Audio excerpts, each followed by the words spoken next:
Mayor Bob Margolis. Well, thank you very much for being here tonight. And hopefully you've listened to the differences between the candidates. And as I said before in another campaign, listen to the reality versus the rhetoric.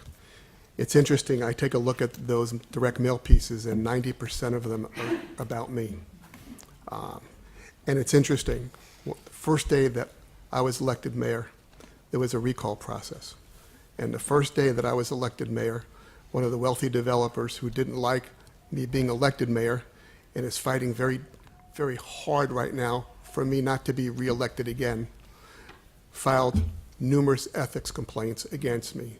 And it cost me and my family in the neighborhood of about $25,000 to defend myself for a job protecting the village of Wellington that I love so dearly. And I've been working hard to make sure that Wellington is really the jewel, certainly in Palm Beach County. But I'm still standing. And those ethics complaints, corruption, no. Votes, quid pro quo, no. Dismissed by the county, dismissed by the state, and I won't go into them. But those flyers are false, misleading, and I too will be taking some action once this campaign is over. Look, at the end of the day, I'm hoping that you're listening to what's really important in the village of Wellington. I was called a townie at our last council meeting, and I'm really proud of that description of me. Because 90% of us, about 90% of us in the village of Wellington are non-equestrians. I care about the entire village of Wellington, but I care about those townies that I am.